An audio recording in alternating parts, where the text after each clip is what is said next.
哎呦，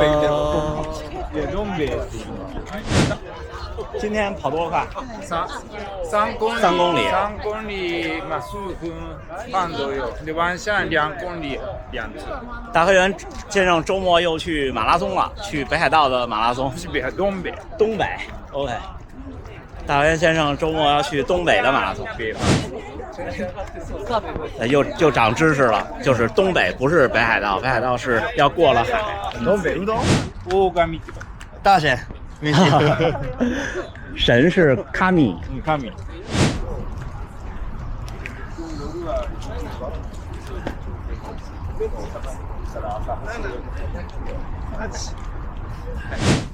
嘿，大家伙早喽！10月9号星期三清晨5点28，看这大雨能看见吗？我是借着卫生间的光跟大家问好，因为天还全黑着。今天是周3合练的日子，6公里的阈值。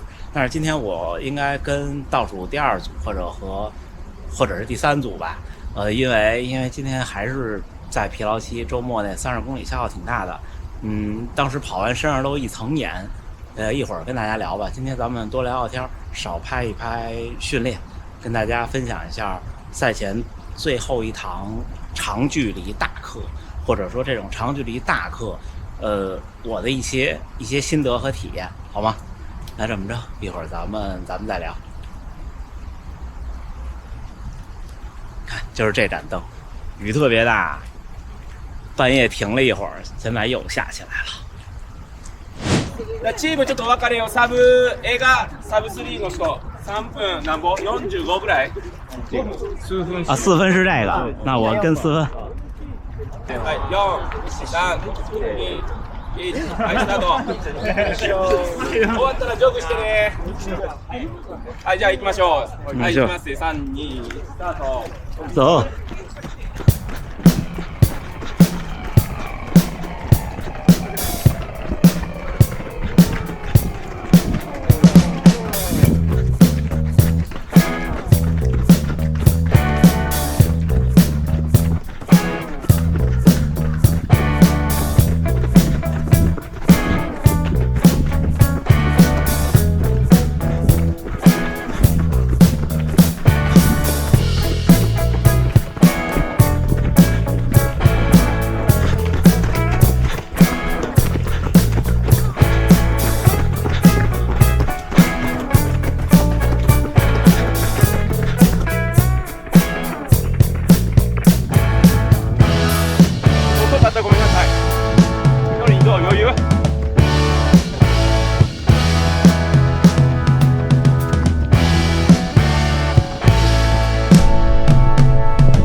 ありがとう。はい、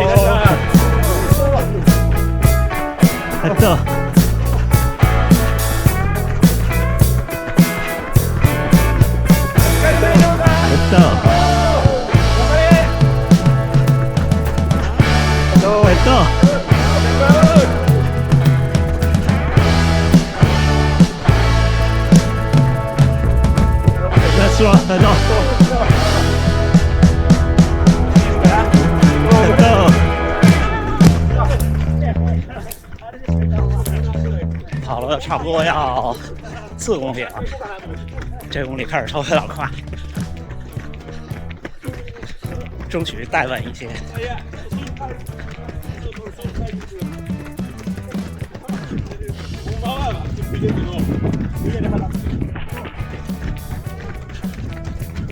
还行啊，感觉也没有很累的样子。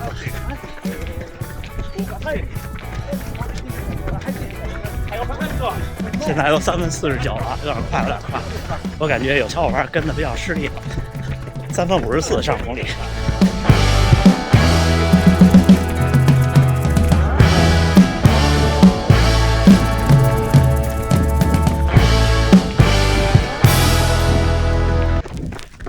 りがとう、リーさん。早い。3分50ぐらいかな。はい。すいません。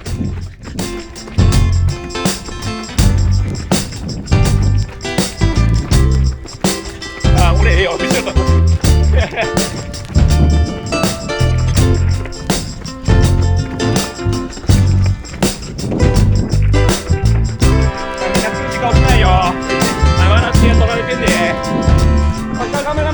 橙色辣椒包们，到。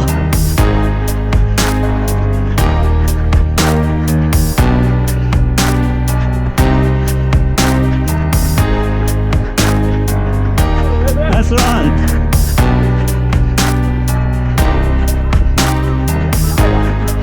到。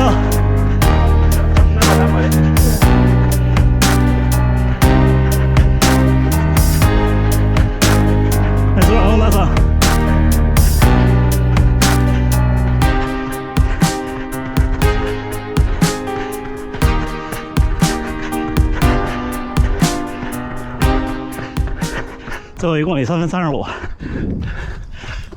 到，没错。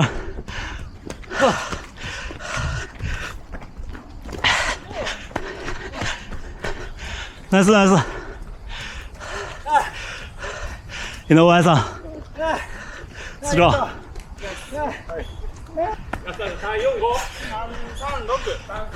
ああ、336。早い。李三さすが。走死了，还行吗，蔡先生？还可以，脚没事儿。没事。OK。看大先生的竞走，走得越来越流畅。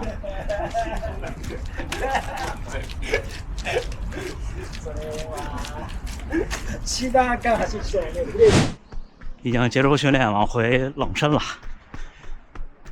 今天相机电用的有点多，抓重点。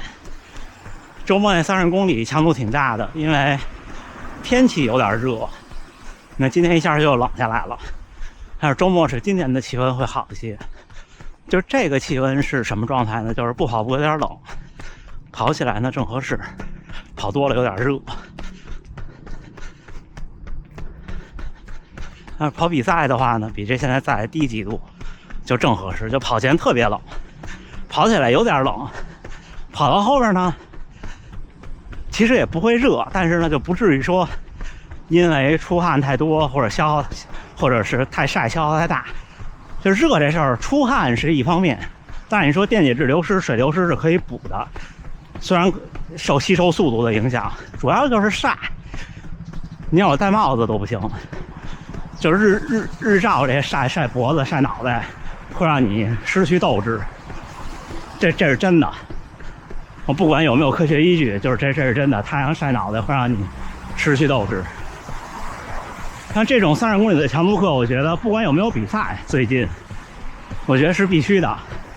就是30公里这种长距离，我一直的态度就是，如果你像我现在这样慢慢跑，混一个30公里，就我说的慢慢跑是针对我目前的成绩要求，这个配速对我的比赛、对我的训练。没有任何帮助，几乎就说没有任何帮助。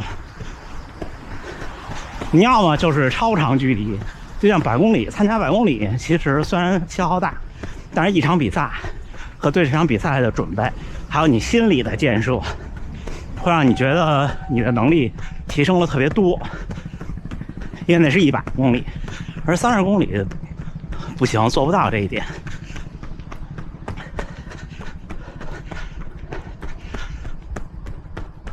所以我好几次说过30公里，我的建议就是要不减加速，要么最后5到10公里冲起来，要么你就跑马拉松配速。马拉松配速是最后一个选项，只有在像我这种下个月有比赛的情况下去做一个测试，否则的话，这一个马配的30公里，基本上你要有半周的时间去恢复，会影响训练节奏。就如果你在一个特别上升的训练期，比如在冬训的中期或者夏训的中期，就不要去做马配的30公里，就像我前段时间那些30公里一样，就渐加速或者最后冲刺，这2种也能达到效果的，而且你也特累。但是这两种的累和周末那个马配的30公里不一样，它恢复的快，基本第2天就没事了。周末那个配速没有完全跑出我的目标，因为没有考虑到气温还有起伏。那公园那一圈起伏，它就像比赛差不多，因为你看一场起伏比较大的比赛，差不多是200多米，像跑纽约什么的都是200多米。那跑了30公里是130多米，就算是一个起伏中等的比赛了。北马可能就30-40米，我估计。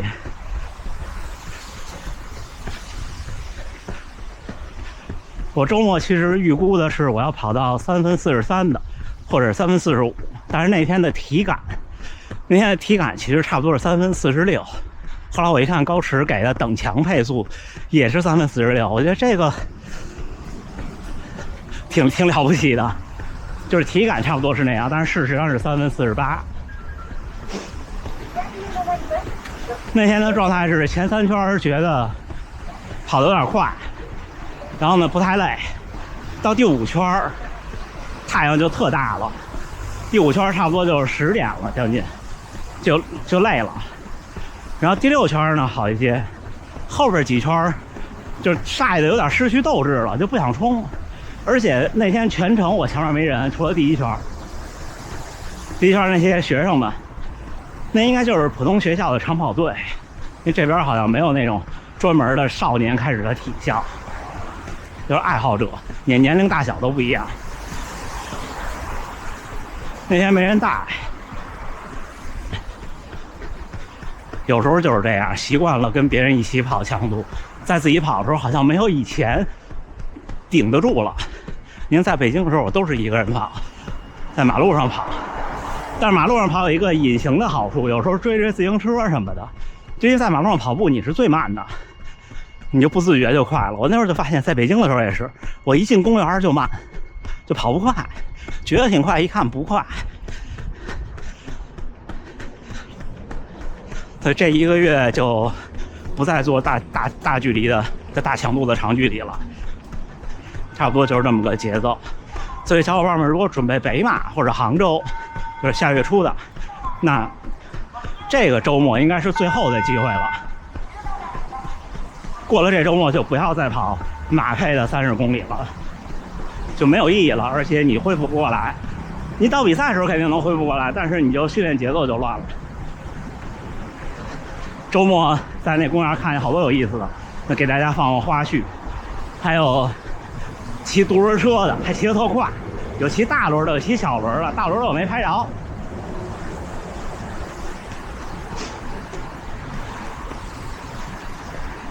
然后那个能量胶那个叫 Honey Action， 大科员先生说好像600日元一条，好贵啊，将近30块钱。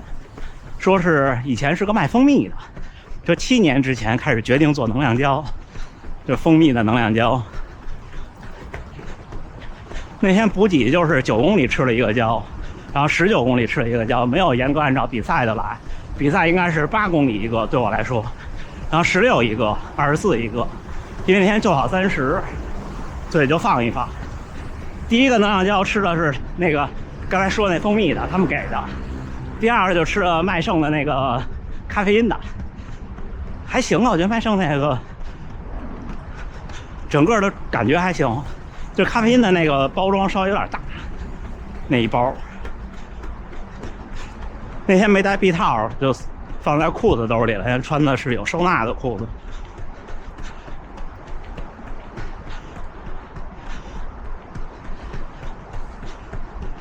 然后 B 买那双鞋在25公里之后的表现非常不错，